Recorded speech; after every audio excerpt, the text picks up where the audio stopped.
네, 여러분, 오늘은 교사주일입니다.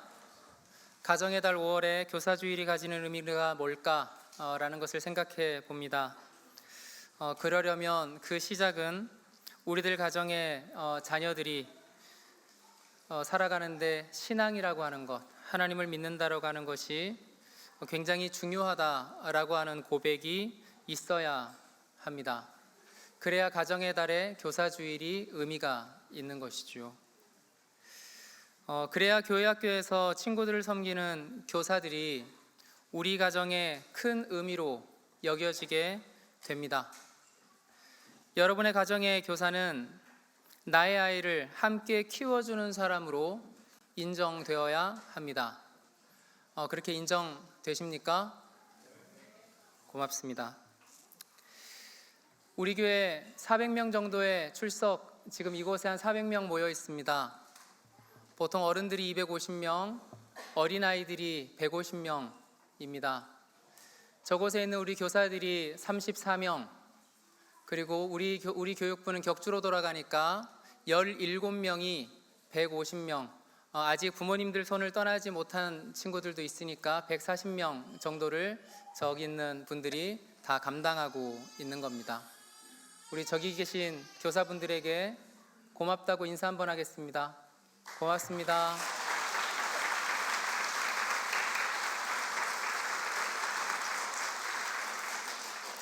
다음 세대 친구들이 신앙을 가지고 살아가는 것을 참 의미 있는 일로 생각하신다면 어린 영혼들을 사랑하며 각자의 자리에서 섬기는 교사들을 여러분들의 가정 안에서도 소중한 사람으로 여겨주셔야 합니다.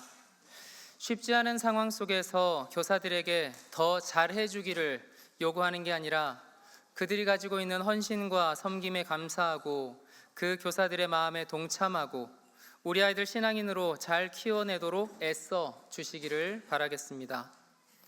교사들이 우리 친구들을 현장에서 만나는 사람들이라면 그 외에 다른 어른들은 우리 아이들이 교회에서 하나님을 만날 수 있도록 환경을 만들어 주셔야 합니다. 아이들이 하나님을 알아가는 곳에 사랑이라는 꽃도 심고 웃음이라는 나무도 심고 화기애애한 하늘과 섬김의 예쁜 구름이 보여질 수 있도록 해주셔야 합니다. 그래야 우리 친구들이 하나님의 교회는 참 좋은 곳이구나, 안전한 곳이구나, 아름다운 곳이구나, 배울 게 있는 곳이구나 라고 생각하게 될 것입니다. 저는 오늘 교사주일에 여러분들과 사도 바울 이야기를 통해 함께 생각해 보려고 합니다. 어린이 친구들 소리 한번 내볼래요? 안녕.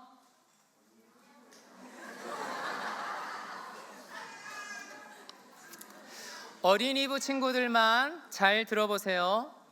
사도 바울이라고 하는 사람을 알아요, 몰라요? 사도 바울은 착한 사람이에요, 나쁜 사람이에요? 자, 처음에는 나쁜 사람이었어요. 나중에는요? 착한 사람이에요. 맞아요. 처음에는 나쁜 사람이었습니다. 그런데 어떻게 나쁜 사람이었어요?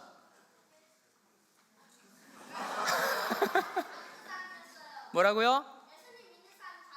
어이구, 훌륭합니다. 그렇죠. 예수님 믿는 사람들 죽이기도 하고 잡아다가 가두기도 했던 사람, 나쁜 사람이었습니다. 그래서 예수님을 믿는 사람들은 전부 다 사도 바울을 무서워했죠. 맞나요? 네. 어린이 친구들만 앞에 보고 한번 읽어볼래요?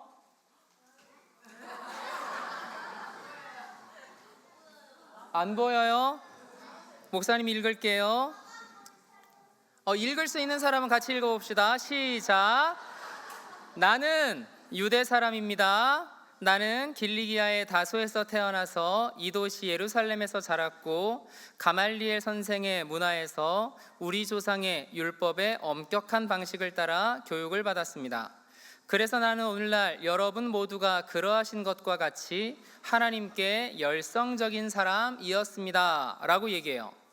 사도 바울은 유대인이었습니다. 다소라고 하는 큰 도시에서 태어났고 예루살렘에서 자랐다라고 합니다. 우리 어린이 친구들 중에서도 그런 친구들 있죠. 한국에서 태어났는데 독일에서 크고 있는 것처럼 사도 바울도 그렇게 했었던 거죠. 바울도 그랬어요. 거기다가 가말리엘이라고 하는 선생님 밑에서 배웠다라고 합니다. 여기서 가말리엘은 사도 바울이 살던 당시에 가장 뛰어난 선생님, 제일 잘 나가는 선생님, 소문난 선생님이었습니다. 바울은 또 하나님께 열성적인 사람이었다라고 얘기를 합니다. 열성적인 게 뭐예요? 글쎄다. 하나님을 잘 믿었다라는 거죠. 하나님을 잘 믿었대요. 그러면 어린 친구들 이상하지 않습니까? 왜 하나님을 잘 믿었는데 우리 사도 바울은 예수님을 믿는 사람들 그렇게 못 살게 굴었을까요? 이것도 대답해 보세요.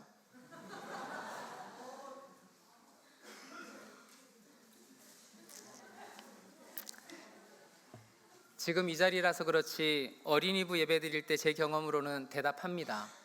네. 바울은 유대인이라고 했고요.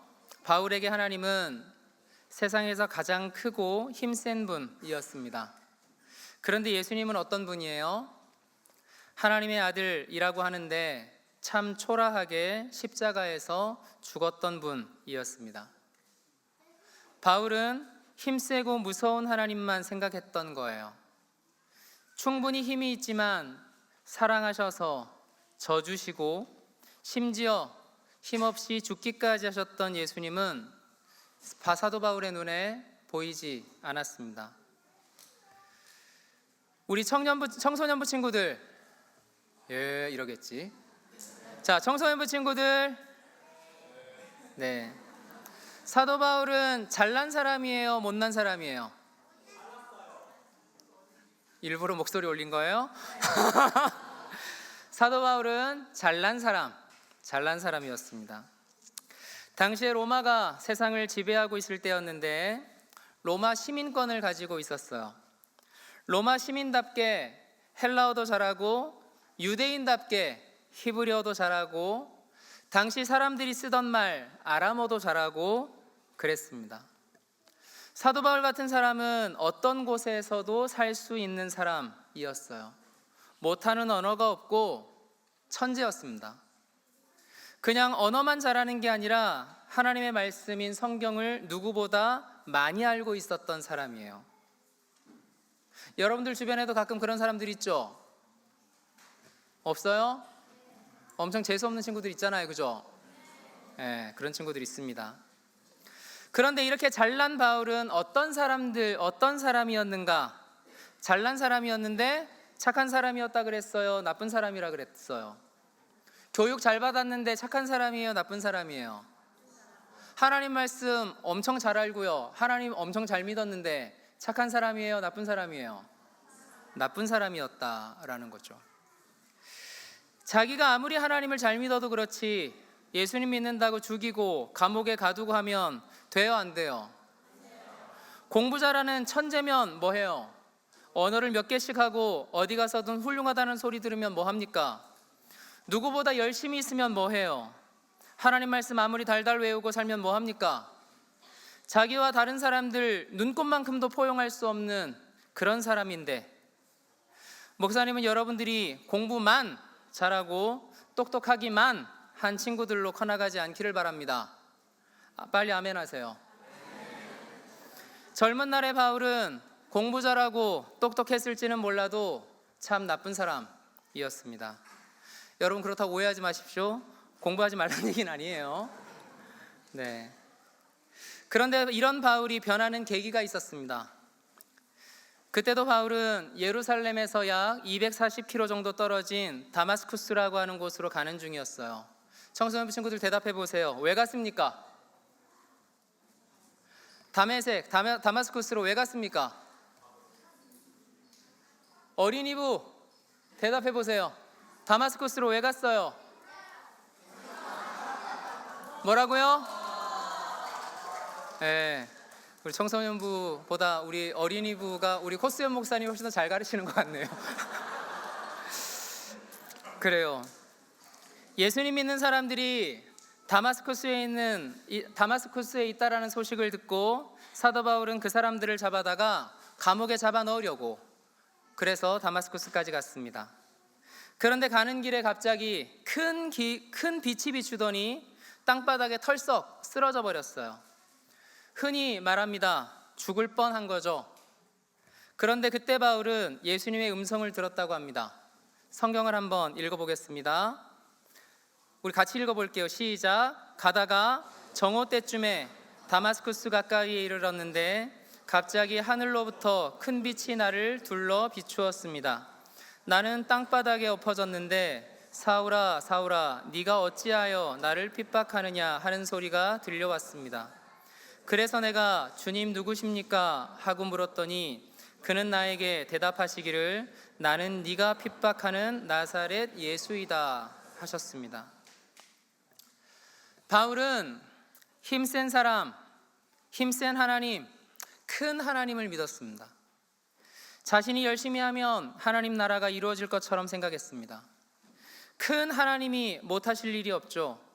그런데 큰 하나님만 바라보며 살던 바울에게 힘 없는 하나님, 초라하게 사람들의 손에 십자가에서 죽은 저 시골 동네 나사렛의 예수가 나타난 겁니다.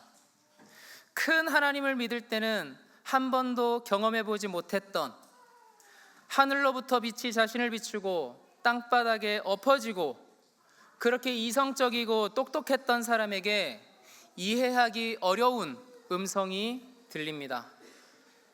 그야말로 넘어지는 사건을 경험했죠. 큰 하나님을 경험했어요. 나사렛 예수가 하나님이라는 것을 보았습니다.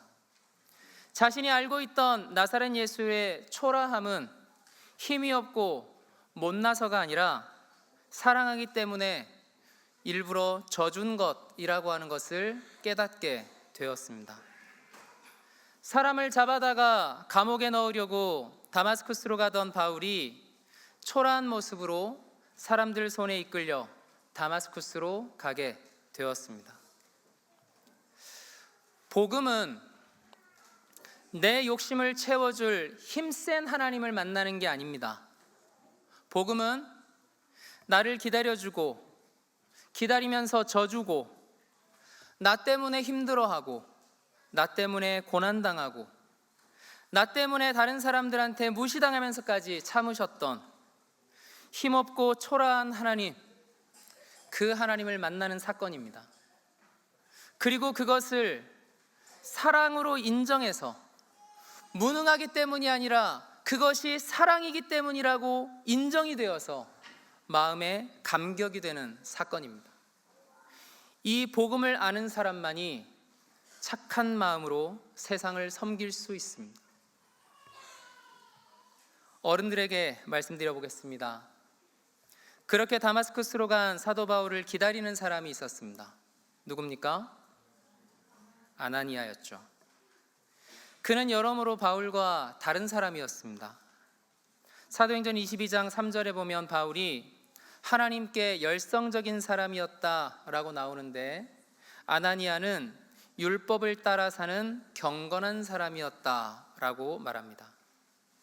우리가 흔히 율법은 옛것이고 복음은 새것이라고 보고 율법은 폐기해야 하고 복음은 받아들여야 할 것이라고 생각합니다만 그것만으로는 설명이 부족한 것 같습니다. 아나니아라고 하는 사람은 율법을 따라 사는 경건한 사람으로 거기에 사는 모든 유대 사람들에게 칭찬받는 사람이었다라고 합니다. 같은 하나님을 믿어도 바울은 그것이 잘못인 줄도 모르고 사람을 죽이고 감옥에 가두는 일에 열성이었는데 아나니아는 달랐습니다. 아나니아는 이방 사람들의 땅 다마스쿠스에 살면서 하나님과 형제들을 섬기고 주변 사람들에게 인정받고 칭찬의 소리를 듣는 사람이었습니다. 똑똑했던 바울은 사람들이 무서워했던 사람들이었는데 아나니아는 사람들이 좋아하는 사람이었습니다. 그리고 그에게 예수님은 모두가 무서워하는 그 사람 바울을 소개해 줍니다. 뭐가 문제인지도 모르고 자기 고집과 아집으로 다른 사람들 말이라고는 귀에 들리지도 않는 그 바울을 참 경건했던 예수님의 제자 아나니아에게 소개시켜 준 사건이었던 거죠. 아나니아는 사울이 나쁜 사람이라고 하는 것을 알았습니다. 자신과 같이 예수 믿는 사람들 죽이고 가두는 사람이라고 하는 것을 알았습니다. 하지만 예수님의 소개를 받아서 그 나쁜 사람이 힘들어하고 있다라는 말을 듣고, 그리고 그 나쁜 사람을 하나님께서 사용하시리라 라고 하는 음성을 듣고, 그리고 그에게로 갔습니다. 하나님 말씀에 순종하는 사람 아나니아에 의해서 사도 바울은 눈을 뜨게 되었습니다. 눈을 뜨고 처음으로 본 사람, 그 사람이 바로 아나니아였습니다. 그리고 그 아나니아는 바울에게 이렇게 말했습니다. 우리 조상의 하나님께서 택하셔서 자신의 뜻을 알게 하시고 그 의로우신 분을 보게 하시고 그분의 입에서 나오는 음성을 듣게 하셨습니다. 당신은 그분을 위하여 모든 사람에게 당신이 보고 들은 것을 증언하는 증인이 될 것입니다. 이렇게 말을 했습니다. 우리 교사 여러분, 주변을 한번 보십시오. 여러분이 섬기는 아이들이 어떻게 보이십니까? 예쁜가요? 대답을 안 하네. 여러분들이 섬기는 우리 아이들 예쁩니까? 진짜입니까? 진짜입니까? 엄청 예쁘고 사랑스러워서 이 아이가 나중에 커서 뭐라도 할 것 같아서 섬기고 계십니까? 거짓말하지 마십시오. 그럼 반대로 여쭤보겠습니다. 이 아이들이 말도 안 듣고 예쁜 짓도 안 하고 나중에 커서 뭘 할지 가늠이 되지 않는다면 그때 여러분들의 마음은 어떨 것 같습니까? 그래도 여러분은 교사를 하고 싶으시겠습니까?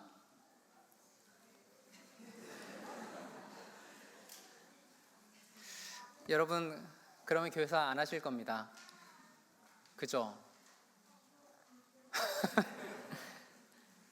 이렇게 말할 거예요. 목사님, 나는 아이들이랑 안 맞는 것 같아요. 나는 부족한 것 같아요. 아이들에게 어떻게 말해야 될지 모르겠어요. 나도 사는 게 힘들어요. 그러면서 수단과 방법을 다 동원하여 나가려고 하실 겁니다. 존중합니다. 그런데 생각해 보십시오. 모두가 다 그 이유로 떠나고 나면 그 남은 자리에는 누가 있을 것 같습니까? 생각처럼 능력이 출중한 사람만 남아서 그 아이들의 교사로 일하는 거겠습니까? 저는 아닐 거라고 생각합니다. 능력 있는 사람이 그 자리에 남아있는 것이 아니라 하나님께서 부르신 자리라 여기는 사람, 그래서 그 자리를 버티는 사람, 그 사람만 그곳에 남게 될 것입니다. 아나니아처럼 경건을 잃지 않고 버티면 그 문제 많았던 바울이 초라한 하나님 나사렛 예수를 만나고 감동해서 아나니아에게 옵니다. 그게 은혜입니다. 버텨야 은혜를 경험할 수 있습니다. 교사 여러분, 버텨주시기 바랍니다.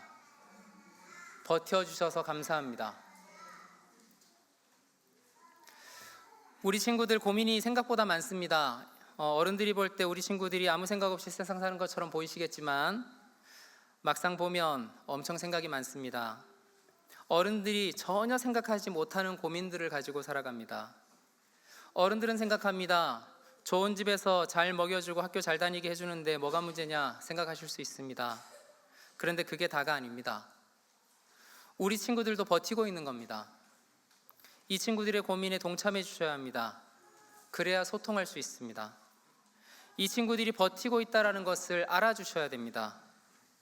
버티다 힘들 때, 어디서 하소연하고 싶을 때 그때 그 자리에 있어줄 사람이 필요합니다. 무너지고 싶을 때 손잡아줄 사람이 필요합니다. 그게 교사들입니다. 여기에서 말하는 교사는 저도 포함입니다. 예수를 믿는다라는 건 뭘까? 예수를 믿는다라는 것은 세상의 큰 곳만을 바라보는 것이 아니라 낮은 곳을 바라보게 하는 것입니다. 바울이 큰 것을 보면서 예루살렘에서 공부하고 사람 죽이는 일에 앞장섰지만 초라한 예수를 만나 인생이 달라졌습니다. 힘센 하나님을 믿을 때는 전혀 생각하지도 못했던 힘없는 예수를 보고 나더니 소외된 사람들, 불쌍한 사람들이 눈에 보이기 시작하는 겁니다. 아라비아 광야에 가서 그곳의 사람들을 만나 복음을 전하고 자신이 그렇게 무시했던 예수의 제자들을 찾아가 함께 교제하기를 원하고 예수를 만난다라는 것, 믿는다라는 것, 그것은 변화한다라는 것의 시작입니다. 예수를 만나면, 예수를 알면, 예수가 마음에 들어오면 변하지 않을 수가 없습니다. 내가 작아지고 내 주변이 넓어집니다. 무시했던 사람이 도리어 더 귀하게 보이고 다른 사람 눈에는 보이지 않는 소망이 예수의 이름으로 보이게 되는 사건, 그것이 예수가 내 마음에 들어오는 사건입니다. 예컨대 우리 교회 선교 컨퍼런스를 하지 않습니까? 어려운 지역에서 복음 들고 살아가는 사람들이 궁금해져야 합니다. 그게 예수 믿는 사람입니다. 어떻게 저럴 수 있을까? 어떻게 저렇게 살 수 있을까? 궁금해야 합니다. 나랑 상관없고 내 관심사 아니라고 외면하는 것이 아니라 저들이 만난 예수님 이야기, 저곳에 계시는 하나님 이야기가 궁금해져야 됩니다. 그것이 예수를 사랑한다 말하는 사람들이 가져야 할 기본적인 책임입니다. 내 생각으로 어떤 의미가 있을까 재고 따지는 것이 아니라 마음 가는 곳에 어떻게 마음을 전할 수 있을까, 내가 할 수 있는 작은 일을 생각하는 것, 그것이 예수 믿는 사람들의 책임입니다. 선교 컨퍼런스 광고 아까 우리 목사님 하셨습니다. 여러분들 어떤 생각 드셨습니까? 아, 그렇구나, 이렇게 생각하셨습니까? 아, 우리 교회 이런 거 하나보다 역시 우리 교회 이런저런 일 다양하게 많이 하네, 그러고 끝나시렵니까? 그러시면 안 된다라는 겁니다. 궁금해해 주셔야 됩니다. 궁금하셔야 돼요. 우간다의 어려운 이들을 위해서 무스카틀론 마라톤 행사를 한다는데 우간다가 어떤 나라인지 관심 가져주시고 그 손길에 하나님 마음 담아 전할 수 있는 여러분 되시기를 바라겠습니다. 저것은 어떤 곳이길래 내가 325유로만 내면 10가정이 한 달 동안 밥을 먹고 살 수 있을까? 그 마음에 궁금해야 됩니다. 그리고 그곳에 내가 아닌 다른 사람들이 하는 것이 아니라 내가 작게 하는 그곳에 하나님께서 계시겠다라고 마음 먹으셔야 된다라는 거죠. 우리는 사도 바울을 사도라고 말합니다. 사도라는 말이 그의 직책 같은 것이었다면 바울이 감당했던 역할은 선교사였고 목회자였고 교사였습니다. 남들이 모두 가려는 곳에서 제일 잘 나가던 사람이 사도 바울이었습니다. 그러던 사도 바울이 남들이 안 가는 곳으로 가서 죽을 고생을 하며 살아갑니다. 큰 하나님만 바라보며 살다가 힘없이 죽은 예수를 만나고 내가 바라는 것이 다 이루어져야 그것이 사랑인 줄 알았던 사람이 내가 살아가는 것 그 자체가 사랑이라고 고백하는 사람이 되었습니다.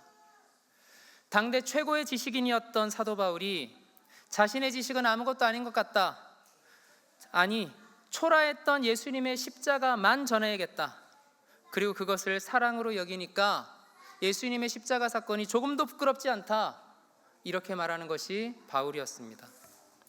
초라한 예수를 만난 사람은 그 초라함이 부끄럽지 않고 도리어 자랑스럽습니다.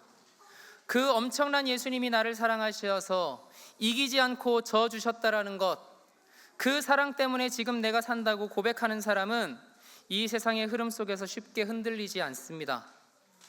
꼭 어딘가를 가야 선교가 아니라 내가 있는 이 자리에서 예수를 부끄러워하지 않고 그 사랑 전하며 복음의 증인으로 살아가는 것, 그것이 곧 우리의 선교입니다. 여러분, 우리 친구들이 그 사랑 안에서 단단하게 자랄 수 있도록 도와주시기 바랍니다. 우리 선생님들 그 자리에 늘 계셔 주셔서 우리 친구들이 어른이 되어가며 예수님의 사랑 전하는 복음의 증인으로 살아갈 수 있도록 그 자리에 계셔 주시기 바랍니다.